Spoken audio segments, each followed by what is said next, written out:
Chapter 6 Swedish Creams and Welfare Cheese. Mama stuck her head into the living room and said, "Byron, I want you and Kenny to go up to Mitchell's and get some milk, a loaf of bread, and a can of tomato paste for dinner." She waved a little piece of paper at us and that had the grocery list written on it. "How come Kenny can't go by himself?" "Byron, I want a half-gallon of milk, a loaf of bread, and a small can of tomato paste." If you asked Mama why you had to do something and she didn't feel like explaining, she just repeated herself. She was chopping up onions for spaghetti sauce, and I guess the tears made it so she didn't feel like talking. If you were stupid enough to ask your question again, there would be the loudest quiet in the world coming from Mama. If you went totally crazy and asked the question a third time, you might as well tie yourself to a tree and say, "Ready, aim, fire." Byron got the message and jerked up off the couch and walked over to the TV and punched the off knob. I knew this wasn't going to be a fun walk up to Mitchell's. We went into the kitchen. "Give me the money." "Just sign for it." Just what?" "Just tell Mr. Mitchell you want to sign for it." Mama kept whacking the onions. "What, just go in there and tell Mr. Mitchell I want to sign for some food?" "Your daddy and me made all the arrangements last weekend, Byron. Mr. Mitchell will let us sign for groceries until payday. Lots of people do it. A half-gallon of milk, a loaf of bread, and a small can of tomato paste." Mama started chopping the onions a little harder. "So I ain't got to give 'em no cash?" Whack, whack, whack. All of a sudden, Byron's face jumped like a bell went off in his head. "Wait a minute. I know what this means. We on welfare, ain't we?" I held my breath. If I found out we were on welfare, I wasn't going to really have to get ready to be teased. "No, we're not on welfare." "I can't believe it.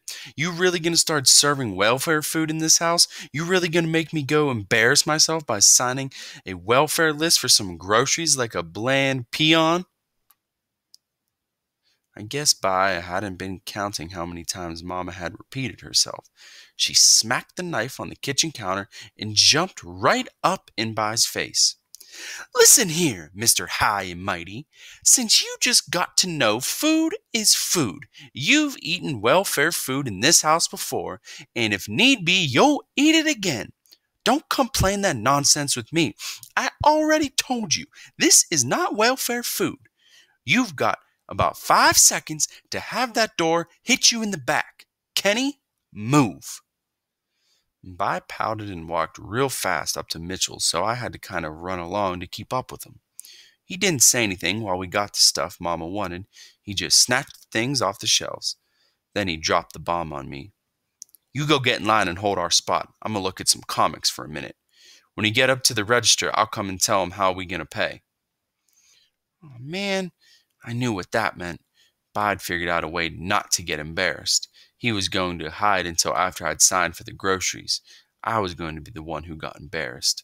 I couldn't argue or anything, so now it was me who was pouting. Byron disappeared around the comic book rack. "Hi, Kenny." "Hi, Mr. Mitchell." "This all you want?" "Uh-huh." He took the groceries and rang them up on the cash register. "That's $1.23. I saw Bai's head come peeking around the comics. This got to go on the welfare list," I said, kind of quiet. "On the what?" Mr. Mitchell twisted his face up. I said real low so only Mr. Mitchell could hear. "We just found out we got put on welfare, so we've got to sign this food up on the welfare list." Byron's head disappeared again. Mr. Mitchell laughed. "Kenny, this isn't a welfare list. It just means your daddy's pay is going to pay all at once instead of a few times every week." "Really?" Mr. Mitchell reached under the counter and opened up a little brown box.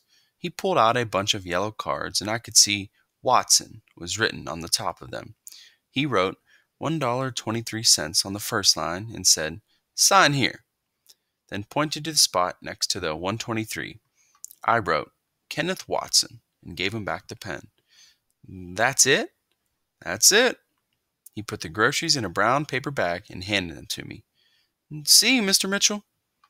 The second I walked out of the store, Byron was next to me, and he was in a lot better mood. "Man, I can't believe it. We just had a chance to get a bag full of free food, and all we took was some stupid milk, a loaf of bread, and a can of tomato paste." Byron's good mood started getting to me, too.